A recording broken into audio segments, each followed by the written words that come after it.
Hi, I'm Richard Hunter Rice. I am the owner, founder, creator of Minerva Growth. We are business coaches specializing on sales, marketing strategies, and also business finance.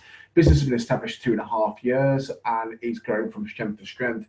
Big plans coming shortly. Watch this space. So today, the webinar is around tips for a successful email campaign.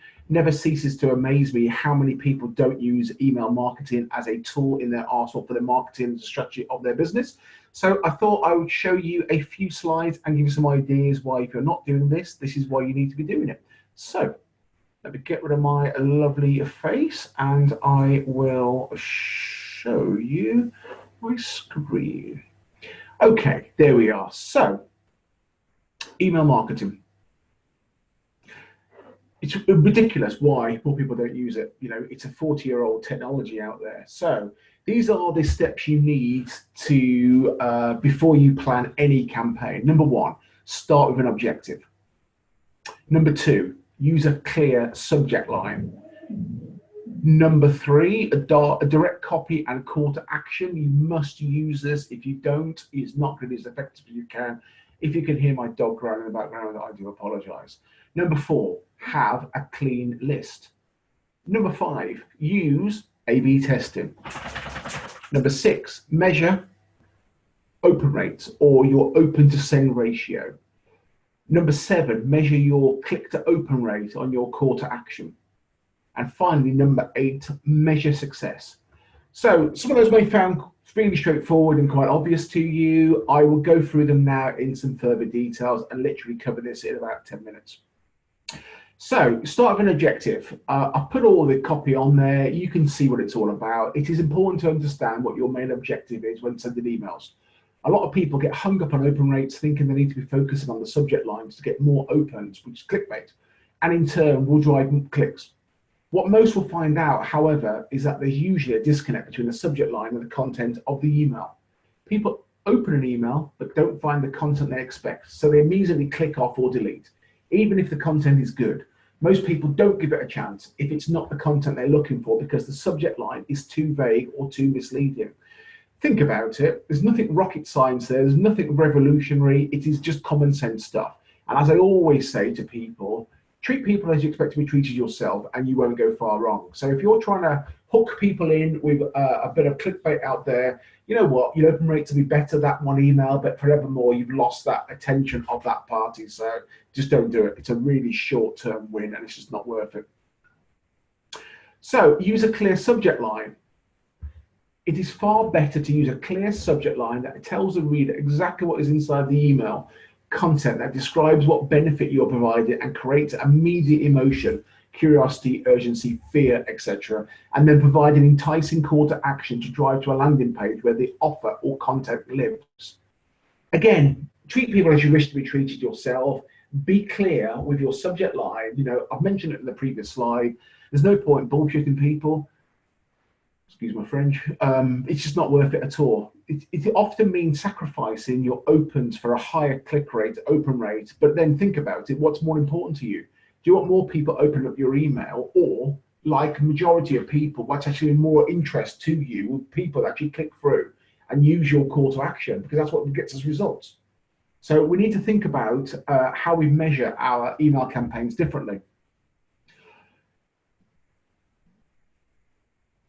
And it's all about conversions. It is all about the conversion rates. So use direct copy and a call to action. Write a concise email speaking directly to your market audience and describe whatever the benefit, the direct benefit of the click is. Again, what's worked for you? You know, you must see marketing emails on a very regular basis. What type of stuff works for you? What makes you click through and want further information? You know, start copying, start mimicking what your competitors are doing and seeing what you like about the marketing. I am always looking at and signing myself up a new marketing campaign because I like to see what people are doing and see what makes me, you know, what I think, that's worked really well, or, you know, I might adopt that myself. It could be something like receive a 25% discount off your next purchase, which is a clear benefit, or receive 25% off all socks today only. It's an even stronger call to action because it's time sensitive. Your reader should really want to click because there is an immediate emotional benefit, and you can always leverage curiosity. Letting your reader know what's more valuable content piques their curiosity and drives the customer to where you want them to go, which is ideally your site. It might be a landing page. It might be a squeeze page. So have a clean list. This involves targeting segments and taking the time to actually track those segments. Adding those fields in your email marketing tool and keeping track in your e-commerce software will actually make a big difference. It actually makes a huge difference.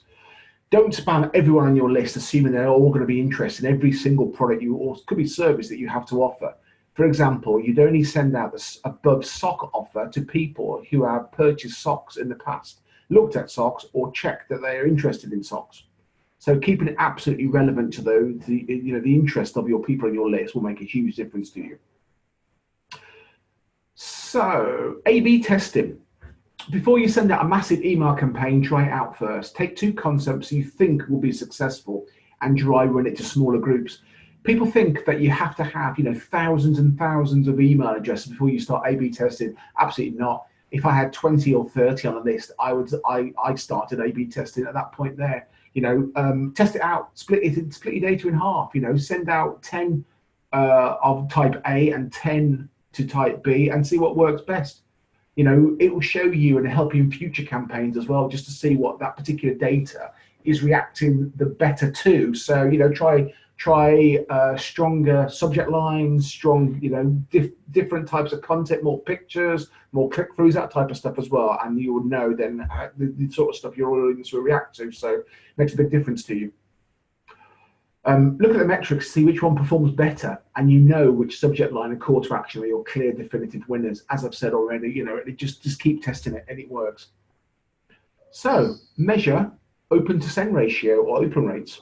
Your open send ratio will hopefully be high if you have a good opt-in list of segmented people.